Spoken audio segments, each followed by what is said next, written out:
Special, could we please get your thoughts on the 90 minutes? Yeah, I think definitely special evening for us as a club. As I said earlier in my interview, obviously a massive day for the club in terms of our ladies playing their first official game as Stellenbosch Football Club, so a momentous occasion for the club. And now to cap it off with a 5-goal victory was really special. So I thought we dominated the majority of the game. First half, I thought we were in total control. Second half, they came out, and the first 10-15 minutes were a little bit under pressure. Sometimes when somebody scores 5 goals, maybe the focus is just on Iki. But I thought the double save from Sage Stevens to keep it at 1-0 was really a pivotal point in the game, because from there we went and scored the second. I think that took the wind out of their sails a bit. And then obviously the last 25-30 minutes was some really special moments and special play, and the team is just continuing to play with a lot of maturity, a lot of quality, and it's almost like they're playing as if they believe where they are is where they should be. Really, really proud of the performance. And what can one say? I thought it was 5 special goals. Sometimes it's when you score 5 goals, maybe 1 or 2, but I thought everyone was well thought, well struck, composed, quality finishes. For me, I think obviously Iki's gone to the top goal scorer in the league, and for me is definitely playing himself into contention for player of the season. And today he showed his qualities as a goal scorer. So all in all, a very proud day for the club. Looking forward tomorrow. Our DDC team play Chiefs at Ardis Valley to maintain that number 1 position in the DDC log. So things are going well right now. It's just all of us just keeping it together for the final 5 league matches.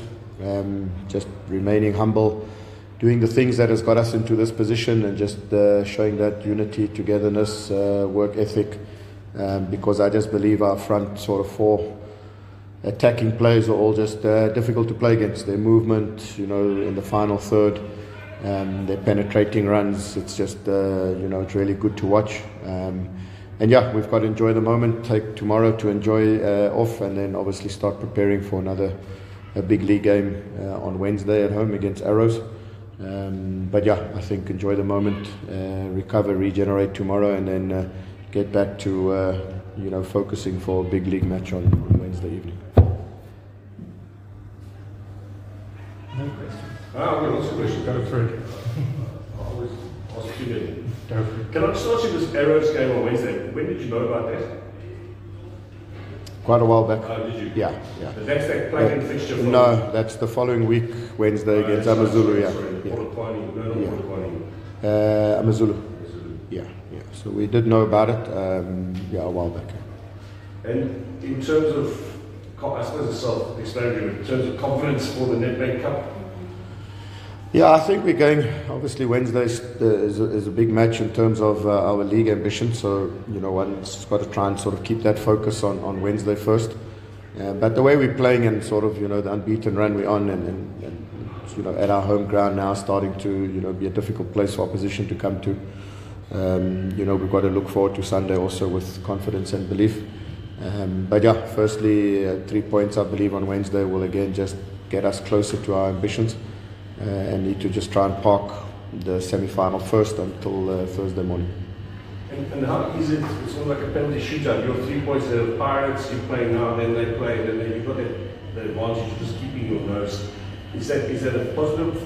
Is that easier than? Yeah, I do believe when it's as few games as it is, I think having the advantage is an advantage. If you go early and you're in the second position or whatever position, and you've got to hold on to that for a long period, I think it's more difficult. So, we've got 5 matches. Obviously, getting the result this evening obviously puts them under pressure for tomorrow. And we've just got to actually run our own race, and just, we've got 3 league matches starting today at home, which was today, Wednesday, Arrows, and then Amazulu.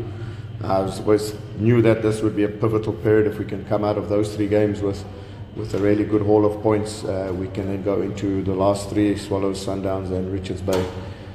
hopefully with an advantage, so that if there is ever a moment where it doesn't go your way, at least you still have that buffer. Coach, just you slightly mentioned about the purchase of the women's franchise. Just what does that do to a male dominant coach? Obviously, the purchase of the franchise, what it brings to the team as a whole. So.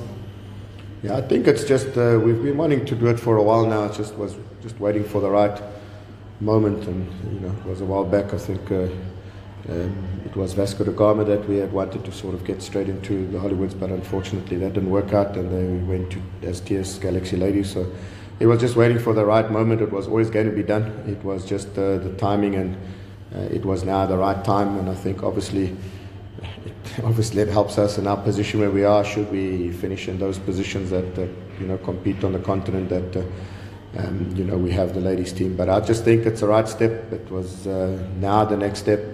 Would be then obviously looking at the younger age groups for the girls, to start developing them and giving them the sort of platform that the boys are having. And I think that was a strategic objective of the club over long term, was to be a sustainable football club that is here for the community and provides those opportunities. So it's really proud to have that team playing, and they played their first league match today. So we're off the mark with a point. And hopefully we can then get them also into the higher leagues within the coming years. And then just on the Nedbank Cup, you obviously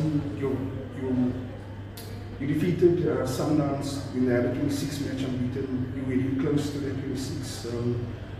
Just your thoughts on the unbeaten record and facing Sundowns. Yes, as I said, it's one of those interviews today where it's probably not easy for you guys not to look forward to that encounter. But yeah, we need to focus on Wednesday, get that out the way with a positive performance and result. And then I think, looking forward to that game. And also, I'm hoping that Sunday we can really have a good turnout, both from opposition fans as well as our own fans, a semi-final of a cup. To make another final, a great opportunity for us as a club. It would be great to play against Sundowns, who are obviously the benchmark currently now in South African football. I sort of need to focus, and we need to focus on Wednesday first. One last one, just on the supporters that you're receiving, it's growing. I'm not sure if it's unbeaten performances. No, I think success, brings fans. It's the way it is when you're winning and you're doing well. Some players are starting to become sort of a little bit of household names. Jaden Adams again, I think 3 assists today. The quality that he's playing with, sometimes it seems like he's playing at a different sort of pace and level. And he's just quality that he's bringing. Devon Titus is growing in stature, and also obviously Ikram is well known. But I think credit must also go to our defence. A player like Ishmael Toure, I think, has just brought presence, solidity, confidence in the back line. Sage is having a really good season in goals. So I think our recipe right now is working. We're difficult to score against.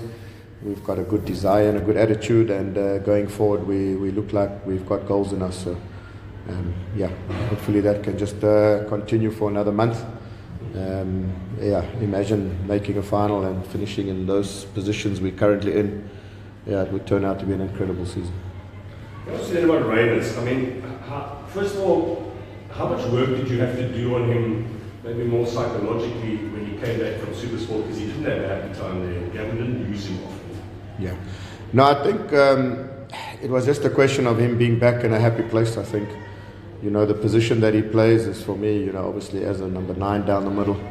And I think maybe at Supersport he wasn't sort of used as that out-and-out striker. So when he came back, it was just when he came back, the way he started, I think he went through a purple patch for 6 months and just, scored goals. And he's a natural goal scorer. You can see when he's playing, he thinks what he's going to do. It's not just taking the shot. You can see, if I shoot now, it's going to get blocked, so let me try and create a bit of a better angle or a better opportunity. So he's always had that in him. And now that I think he's got the Bafana call-up, even coming back from the Bafana squad, his game's gone to even a higher level, especially with his link-up play. That's improved a lot. and he's scoring goals. So, you know, I think he's doing himself a lot of favours once the selection of the Polokwane squad gets done. So hoping he can maintain that position, as well as, you know, Jaden. He missed the last one through injury. And then there's one or two others that I believe are starting to put their hand up. You know, people like Dino van Rooyen's consistency and Fawaz Basadin's consistency throughout the season has really been good. Even a player like Devon Titus can't be too far off in contention for that. Just back to Raiders, what other qualities you mentioned? Calmness. What other qualities? Obviously pace. Yeah, he's got pace. He's got a clean strike. You know, that first goal was sort of showed that sort of ability to sort of, and he's got good sort of technique. Even when he used to play in wide areas, his crossing is really good. His striking of the ball is really good. You can even see when he comes onto his left foot, he's able to change play. You know, play sort of right to left and get people like Fawaz into the play. So his goal that he scored coming on the left foot, that strike. So technically very good, composed, confident right now, technically, and makes the right decisions. I think a lot of goal scorers is about decision making, and Iki makes really good decisions, more than many strikers that I know. And was it you who converted into a striker from a fullback or a wing or whatever? Yes, yeah. No, he started with us as a right back, or came as a right back. He even played in the midfield first centrally, and then we realised that he's really good going that way, and he's not the best coming this way.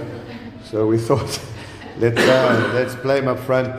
Technically, we realised that, you know, he knows what he's doing and he's got a good idea. And yeah, then he became a striker. And I don't know how many goals he's got for our club. It's close to 1 goal every 2 matches, which is a remarkable. Yeah. And sorry, last question. Is it always in the back of your head now when it's a performance like the season-wise that you get a Mamelodi Sundowns coming to knock? Because any guy who scores double figures, that's immediately on their radar, and your best laid plans in a way, or another element of your success gets taken away from you. Yeah, it is always a tough one, but I do believe we are starting to become a club and playing ourselves into a position where, you know, I think players in the past may have seen us as a team that's maybe not able to compete, not able to win trophies, maybe not able to play in Africa. But when you start getting yourself into a position where you're competing at the back end of tournaments and the high end of the log table, you know, as a player, you've got to be really thinking clearly of, you know, where your career wants to go. So I'm trusting that this group of players that we have, we can retain and keep, because I believe if we can, you know, then we can continue to be competitive, both locally as well as abroad.